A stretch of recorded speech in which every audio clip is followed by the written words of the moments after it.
가인이 여호와 앞을 떠나서 에돔 동쪽 노 땅에 거주하더니 아내와 동침하매 그가 임신하여 에녹을 낳은지라. 가인이 성을 쌓고 그의 아들의 이름으로 성을 이름하여 에녹이라 하니라. 에녹이 이랏을 낳고 이랏은 무호야일을 낳고 무호야일은 무두사일을 낳고 무두사일은 라멕을 낳았더라. 라멕이 두 아내를 맞이하였으니 하나의 이름은 아다요 하나의 이름은 실라였더라.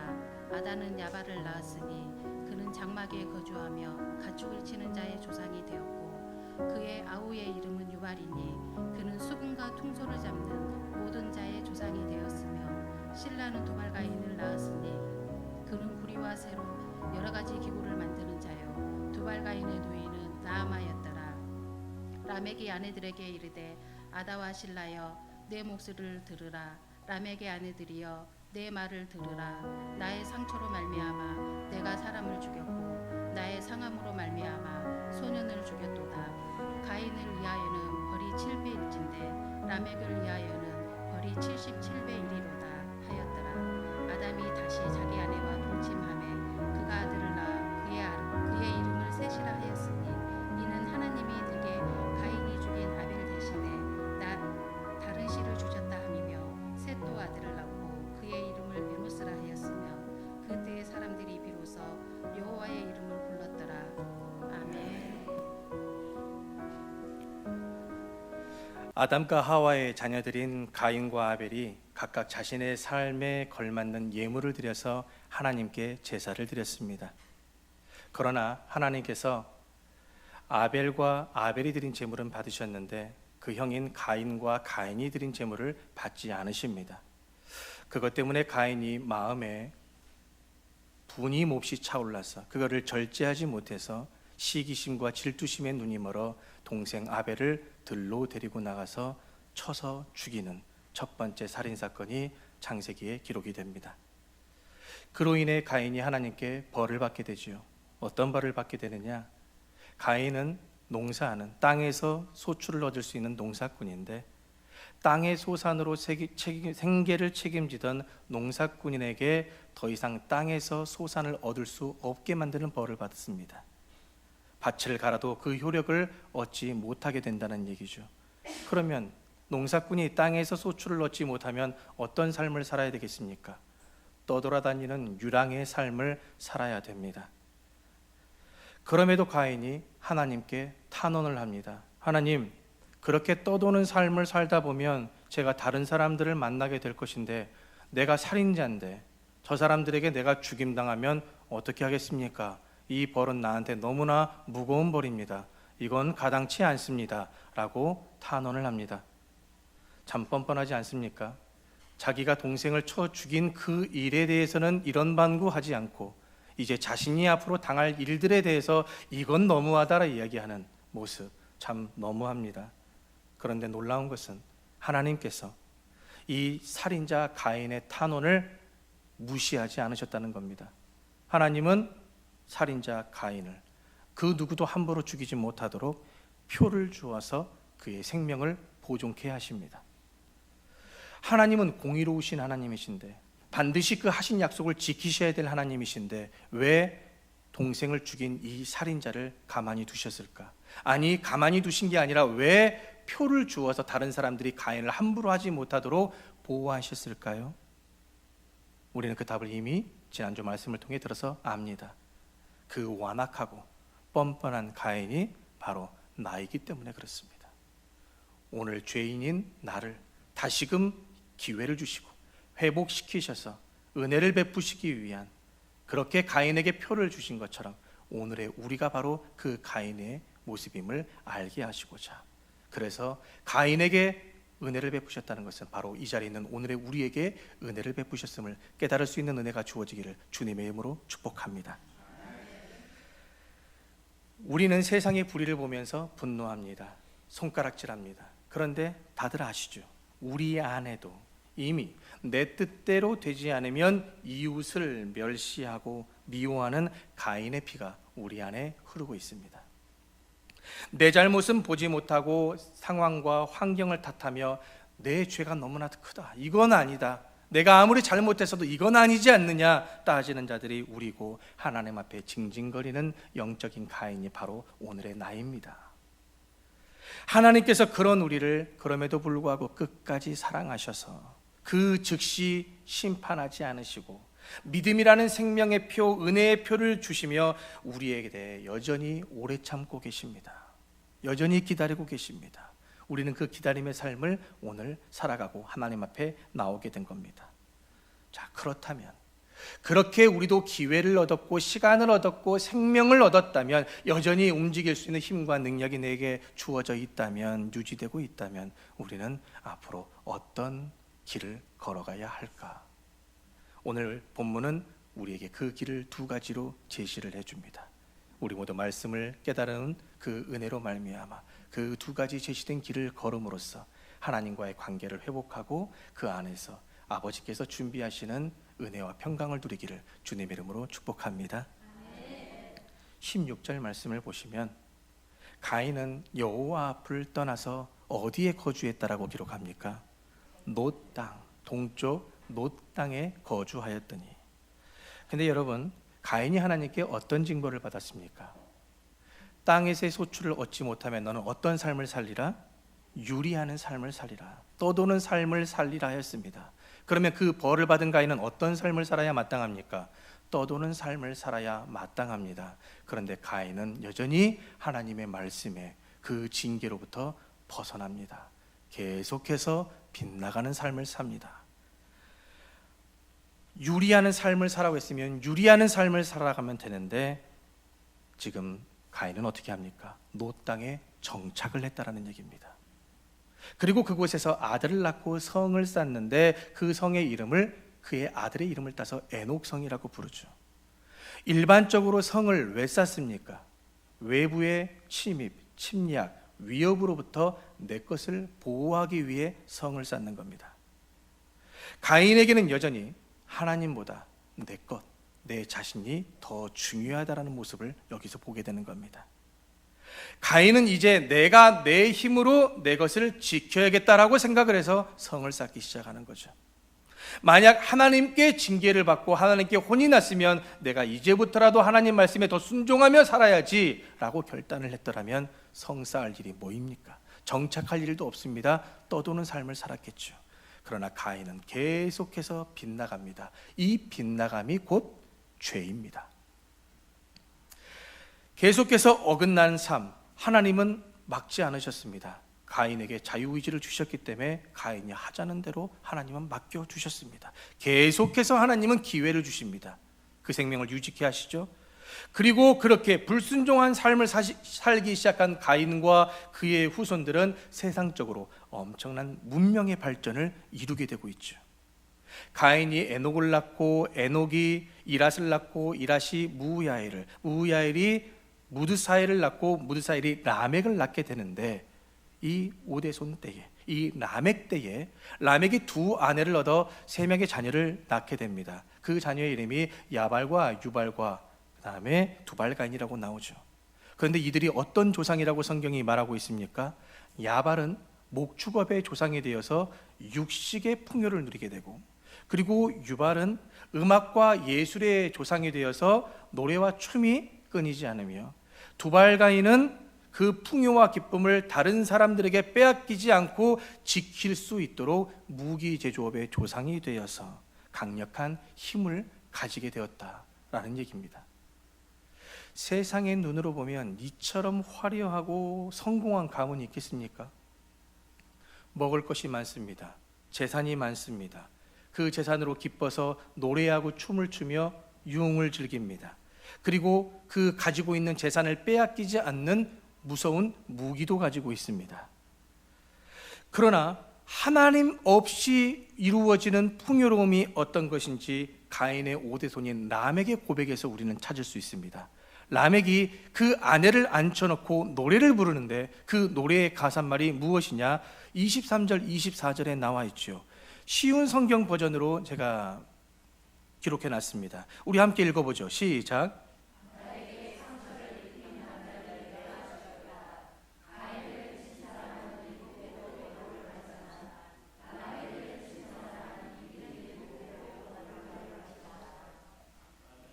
용기 있으면 건드려 보라는 겁니다. 내 조상인 가인을 건들게 되면 하나님으로부터 7배의 벌을 받겠지만 나 건드려 봐라. 나는 77배로 너희들에게 갚아주겠다. 건드려 보라는 겁니다. 부족함이 없다라는 얘기죠. 조금만 손해를 보아도 77배로 피해 보복을 하겠다라는 잔인한 독재자가 지금 나타나게 된 겁니다. 하나님과 같이 되고자 했던 아담의 그 불순종이 그 아들 가인에 이르러서 최초의 살인을 저지름에도 불구하고 이제 그 후손들은 독재자가 되어 더 큰 악으로 번져가고 있다는 것, 그것을 노래하고 있는 그 악이 오늘날 지금 우리가 살아가고 있는 이 시대까지 이어져 오고 있지 않습니까? 이러한 죄의 영향력과 부작용 속에서 우리는 과연 그리스도인으로서 하나님의 자녀들로서 어떻게 살아가야 될까? 우리도 이 세상에 몸담고 있기 때문에 이 세상의 문화를 거스를 수 없지 않습니까? 이 세상에 걸어가는 그 길을 우리가 안 걸어갈 수 없지 않습니까? 우리가 전도해야 되고 복음을 제시해야 될 대상도 그런 사람들 아닙니까? 그러면 우리가 예수 그리스도를 믿는다는 건 그들과 구별되어 있다는 것인데 우리는 어떻게 구별될 수 있어야 될까? 하나님은 본문 25절, 26절에서 우리가 걸어야 될 그 길을 제시해 주고 계시죠. 우리 다시 한번 그 말씀을 읽어봅니다. 시작. 아담이 다시 자기 아내와 동침함에 그가 아들을 낳아 그의 이름을 셋이라 하였으니 이는 하나님이 내게 가인이 죽인 아들 대신에 다른 씨를 주셨다 함이며 셋도 아들을 낳고 그의 이름을 에노스라 하였으며 그때의 사람들이 비로소 여호와의 이름을 불렀더라. 가인의 후손들이 성을 쌓고 칼을 갈며 자신의 강함을 자랑을 할 때에 죽은 아벨의 뒤를 이은 하나님의 계보대로 이어지는 셋과 그의 후손들이 한 일이 뭡니까? 방금 읽었지 않습니까? 뭡니까? 여호와 이름을 불렀더라. 에노스라는 이름의 뜻이 뭐냐? 죽을 수밖에 없는 약한 존재가 에노스입니다. 약하고 부서지기 쉬운 존재라는 이름의 뜻이 에노스입니다. 셋의 후손들은 가인의 에녹성과 같은 지키고 보호할 성이 없습니다. 지키고 보호할 성이 없기 때문에 풍족을 생각할 수 없고 풍족을 생각할 수 없기 때문에 노래와 춤을 생각할 수 없으며 무기가 없기 때문에 싸워서 다시 쟁취할 수 있는 힘도 없습니다. 에노스의 이름과 같이 그저 약하고 부셔지기 쉬운 존재로서 늘 약탈의 대상이 될 수밖에 없고 남들이 때리면 맞을 수밖에 없고 함부로 아프다고 이야기할 수도 없는 그런 시대 속에 살아가는 약한 존재, 타인의 도움이 있지 않고 강력한 힘 있는 사람이 나를 보호해주지 않으면 나는 그 어떠한 소리도 외치지 못하는 약한 존재가 바로 우리들이라는 거죠. 오늘의 우리도 마찬가지 아닙니까? 아무리 이 나라와 자유민주주의가 개인의 생명과 재산과 또 자유를 보장으로 법적으로 보호해 준다고 하지만 그게 최적의 시스템이라고 말은 하지만 실질적으로 내 재산, 내 자녀들 맡길 수 있습니까? 이 시대의 문화에, 정치에, 경제에 온전히 내어 맡길 수 있겠습니까? 불안합니다. 믿지 못합니다. 우리에게도 나와 내 가족을 지킬 애녹성이 없고 우리를 보호할 강력한 무기가 우리에게 있지 않습니다. 그저 나약하고 깨어지기 쉬운 에노스와 같은 존재임을 우리 스스로 느끼고 있지 않습니까? 그래서 우리가 할 수 있는 것이라곤 온 우주 만물을 창조하신 창조주 하나님을 부르는 것뿐입니다. 하나님의 은혜를 부르는 것뿐입니다. 그렇게 하나님의 부르심에 반응해서 하나님 앞에 나와서 하나님이 제공하시는 그 힘과 지혜를 얻어 이 세상을 대적하는 것, 여전히 이 안에서 더 많은 영혼들을 구원하기를 힘쓰는 것, 그것이 우리가 할 수 있는 전부라는 얘기죠. 저를 한번 보십시오. 잘났습니까? 못났습니까? 뭐 반응이 없습니까? 또 강요하니까 또 그렇게 또 아무리 제가 못났더라도 바로 좀 해줘야지 시간이 좀 걸리면 제가 오해하지 않겠습니까? 여러분들 한번 좌우에 한번 보십시오. 서로 한번 얼굴 한번 바라보시죠. 잘났습니까? 못났습니까? 어째 돈 좀 있어 보입니까? 잘생겼습니까? 누가 막 업어갈 정도로 막 예쁘고 멋있어 보입니까? 여러분이 가진 재산이 탐이 나서 여러분 주위에 사람들이 몰려들고 기웃거리며 여러분들을 막 떠받들려고 막 애씁니까? 그런 사람들 우리에게 1도 관심 없습니다. 우리보다 잘나고 능력 있는 사람, 전라도 사투리로 말하면 쎄부럽고, 광주 사투리로 말하면 허벌나고, 또 경상도를 빼놓으면 서운할 수 있으니 천지 삐까리입니다. 우리보다 다 잘나고 능력 있고 대단하신 분들입니다. 우리에게 관심 없습니다. 우리가 전하는 복음도 관심 없습니다. 세상의 관점으로 보면 우리는 쥐뿔도 아무것도 내세울 곳 없는 자들이란 얘기죠. 그런데 저를 보십시오. 그렇게 아무것도 없는데 뭐가 그렇게 제가 당당한지, 그렇게 깊이 있게 제가 공부한 사람도 아닌데 저보다 훨씬 더 경험 많고 똑똑하시고 능력 있으신 여러분들 앞에 제가 왜 서 있는지 저 모르겠습니다. 뭐 때문일까요? 이렇게 출신 배경 약하죠, 자존감 바닥이죠, 대외적이지 못한 제가 지금 이러고 있다는 자체가 설명을 드리면 하나님의 은혜 아니고선 답이 없습니다. 하나님의 은혜입니다. 여러분들은 그 은혜 모르십니다. 저니까 느낄 수 있는 은혜이죠. 제가 겸손하고 싶어서 그 겸손을 흉내내려고 하는 것이 아니라, 여러분은 제가 아니게 모르지 않습니까? 담임 목사로 만났으니까, 목사님하고 지금 이 가운에 가려져 있으니 제 실체를 모를 뿐이지, 3일 동안 저희 집에서 저랑 같이 살아보십시오. 제가 어떤 실체를 가지고 있는지 알 수 있습니다. 그러나 이게 저에게만 해당될 일일까요? 여러분들은 그렇지 않습니까? 여러분도 가면 쓰고 계시지 않습니까? 그러므로 오늘의 우리에게 이 말씀은 우리가 이 세상을 살아갈 때 어떤 방향으로 살아가야 될지를 알려주는 말씀입니다. 아무것도 내세울 곳 없고 연약하고 가면 쓰고 살아가고 힘도 없으면서 힘 있는 척, 아무것도 믿음도 없으면서 믿음 있는 척 살아가는 오늘날 우리에게 여전히 너희가 이 세상에서 구별되게 살아가는 하나님의 백성이라 한다면, 자녀라 한다면 제시가 되는 두 가지의 길, 그 첫 번째 길이 무엇이냐? 내 힘으로 나를 지키려고 하는 애녹성 쌓는 삶을 멈추고 예배 자리로 나가라는 겁니다.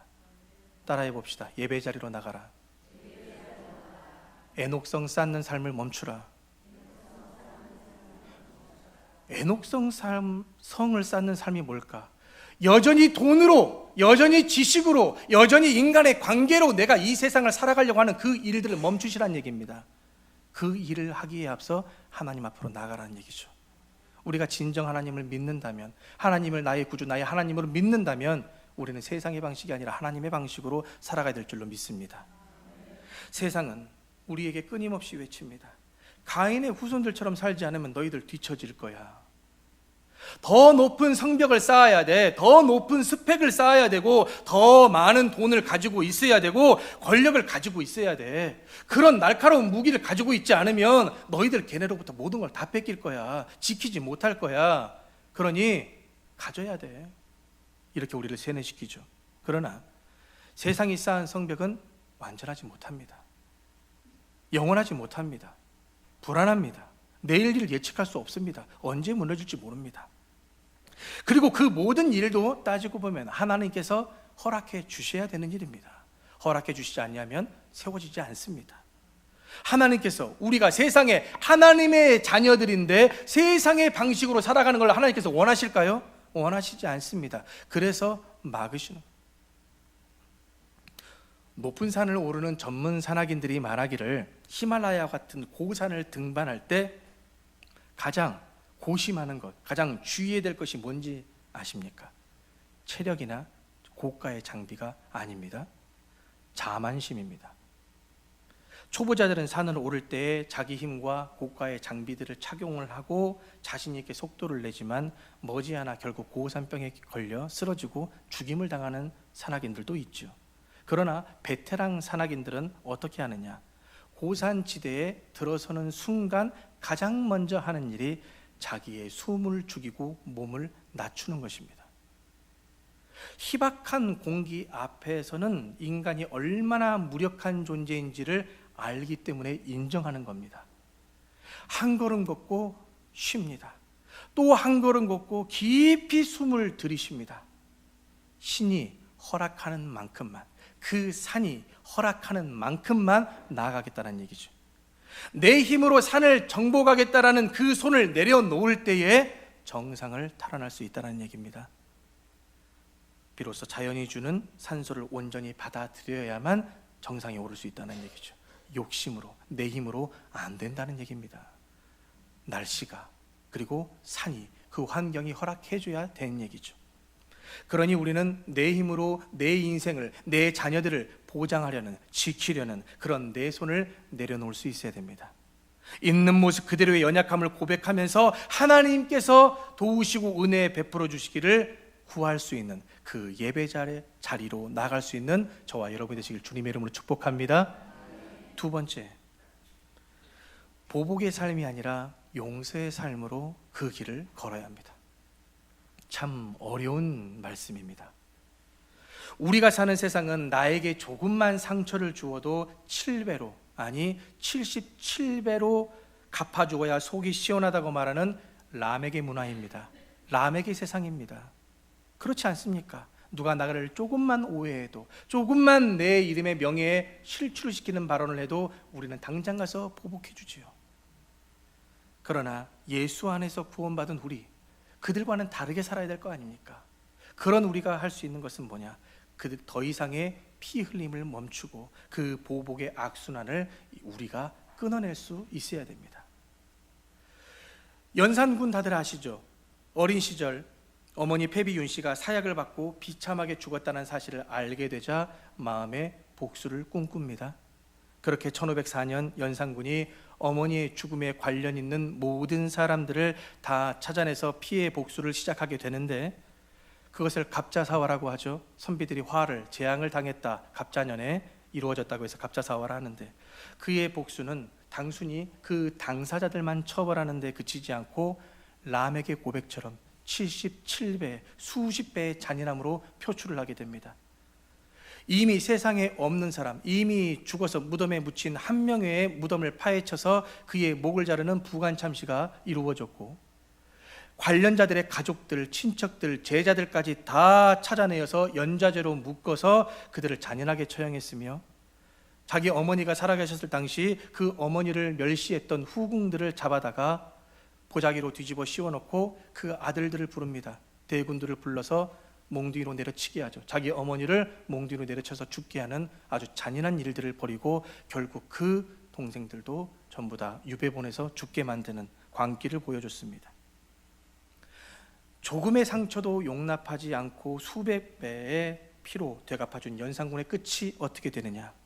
보복의 정치에 분노한 백성들과 대신들이 중종반정을 일으켜서 우리나라 조선왕조 500년에 제일 첫 번째로 백성들에 의해서 끌려 내려온 왕이 되는 것 아닙니까? 그래서 강화도로 유배되어서 거기서 온갖 고초를 다 당하다가 30세의 나이로 요절하게 되는 자가 바로 연산군이었습니다. 예수님은 베드로가, 예수님, 우리가 그리스도인으로 살면서 어떻게 살아야 되겠습니까? 몇 번이나 용서하고 살아야 되겠습니까? 7번이면 되겠습니까? 라고 했습니다. 그러나 예수님께서 뭐라고 말했죠? 7번뿐만이 아니라 70번을 7번씩 해야 된다. 그렇다고 해서 77에 49, 490번을 용서하라는 말씀일까요? 아닙니다.